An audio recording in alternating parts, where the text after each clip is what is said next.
This is the BG's Climbers list for the week ending 8/24/2022. This list is put together every week by Mike Alexander. I'll include links in the description below if you want to take a look at the actual list. Let's get into it. We'll start with some of the notable fallers this week, because I think there's some interesting stuff here. First one is the Quacks of Cuddleberg. This one, it's back to number 60. It's probably peaked.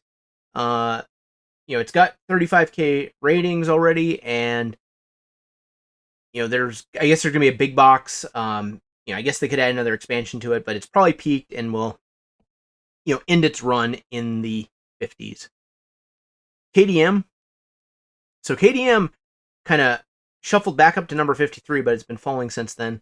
It's probably peaked as well. I mean, I think that this game, has a lot of longevity. I think they still are putting out content from their Kickstarter from years ago, but likely the hype and stuff has worn off on this one in absence of some, new big Kickstarter or maybe a second edition or something. And Zulkin is continuing to fall. This is a classic game. It's an older game, but it's likely, again, peaked. And Marvel Champions. So this one maybe still hasn't peaked yet. It's a very popular game, but it's probably going to end its run somewhere in the 30s. It's not going to likely go higher than that at this point. And Clank Legacy. So this one I thought might have had an opportunity to get in the top 10, but it's just kind of died out. Maybe COVID did it in, because legacy games really require a group to get together, many times in a row, and I think this one especially benefits from in person. So, some of these games you could play online or over Zoom or video chat. This one I don't think really lends itself to that, and maybe that caused it to die off a little bit.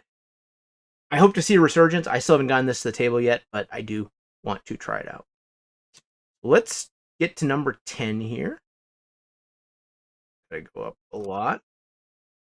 So number 10 is Northgard Uncharted Lands. So this is back on the list again.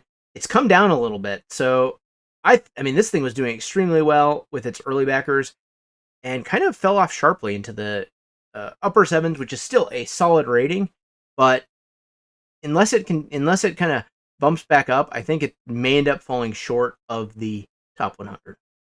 This is Northgard Uncharted Lands. Number 9 is Age of Atlantis. So this one, the last week was actually a much lower rating. So this kind of continues the trend of Northgard, where the initial backers that got it are the most excited about it, and then it kind of drops off a little bit. Again, we're gonna have to wait and see on this one, and see how it does. We've seen another number of weeks. We'll probably continue to see it as it's just in its first 100 ratings. Number 8, Aquamarine. So I don't think we've seen this one before. It's only got 118 ratings. Let's take a look at it. Explore the depths of the ocean on a single sheet of paper. So this is Postmark Games. So I believe they did a series of these postcard games earlier, if I remember right. And this again is a single sheet of paper, and print and play, roll and write. Let's take a look at it. I wonder if it's... I think the graphics look pretty good. This is, I guess, the print and play version of it. Here's the, I guess, a filled out sheet. Looks like our partially filled out sheet. The graphics look good. I mean, it's a single page print and play.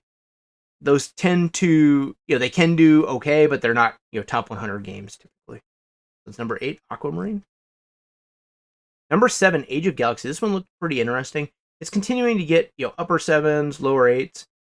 And it's a game that I kind of want to keep an eye on and see how it does, just from a personal standpoint.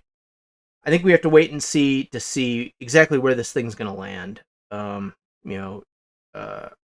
It probably is. I mean, I would assume it's going to get a retail version of it. I think it's a smaller box game with a lot of stuff in it. But we'll see. We'll keep an eye out for this one. So number 7, Age of Galaxy. Number 6, Mindbug. So this is a 2-player game, which has some great art. We saw it a couple weeks ago, and it's getting really good reviews. I think even when the Kickstarter was out, it got extremely good reviews and had a pretty big Kickstarter for a 2-player card game. I feel like this is a perfect example of a game that would do really well in Target or Walmart, and a lot of people pick it up because it's, again, 2 players, and I don't think it's super complicated.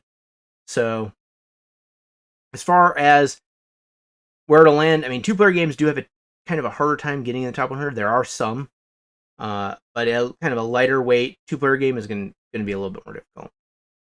This is number 6, Mindbug. Number 5, Castles of Mad King Ludwig Collector's Edition. So this is the case where the new Collector's Edition gets its own spot on the top 100. Castles of Mad King Ludwig is a popular game. The Collector's Edition is a kind of blinged out version of it. I'm not surprised that it's doing well. I kind of think it's probably not going to be in the top 100 though, just because I think enough people aren't going to re-rate this that already have the Castle of Mad King Ludwig, and it probably won't get the sheer number of ratings. I do think it'll be a top 500 game for sure, because to get up there, you just have to have a really solid backing of a kind of a core group of gamers. So number 5, Castles of Mad King Ludwig Collector's Edition.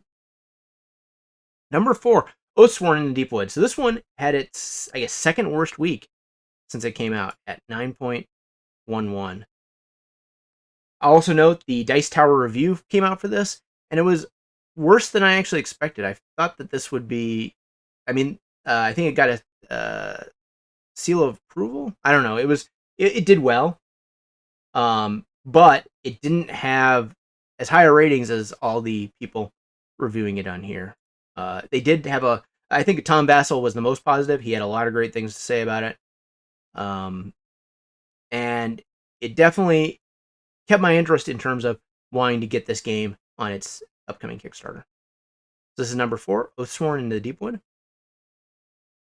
Number 3, Mythic Mischief. So this one is doing okay. I kind of expected to do better on its initial ratings after being delivered.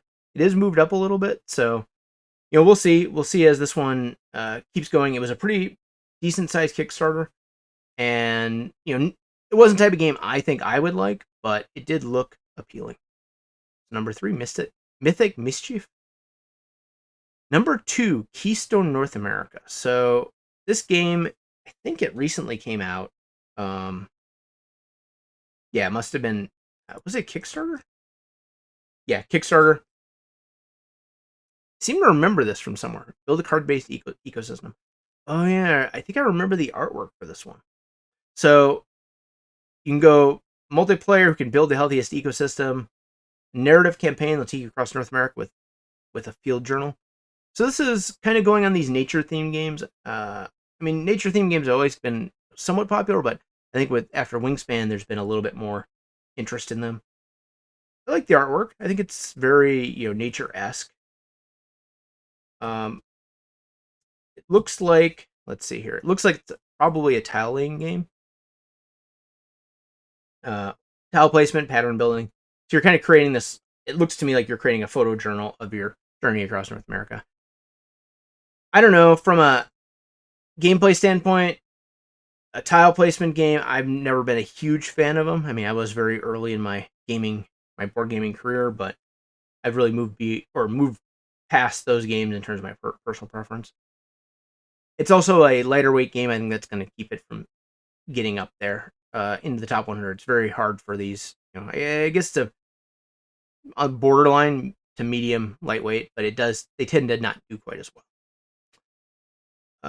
So I guess we'll see. I'm going to say it's probably not a top 100 game at this point, but it may, things can surprise you. So number 2, Keystone North America. And number 1, again this week, I think it was number 1 last week, is Cat in the Box Deluxe Edition. So this one, again, is a trick-taking game that has some weird quantum mechanical theming and some nice artwork. I'm interested to play it. It's probably not a game I would buy, but I would like to try it at some point, even though I'm not a big fan of trick-taking games. I am a fan of quantum mechanics, and I like the artwork and stuff and the theming, if nothing else. So there you have it. That is the BG Climbers for the week ending 8/24/2022. If you like this video, please like and please subscribe, and please take a look at our other videos. Thank you.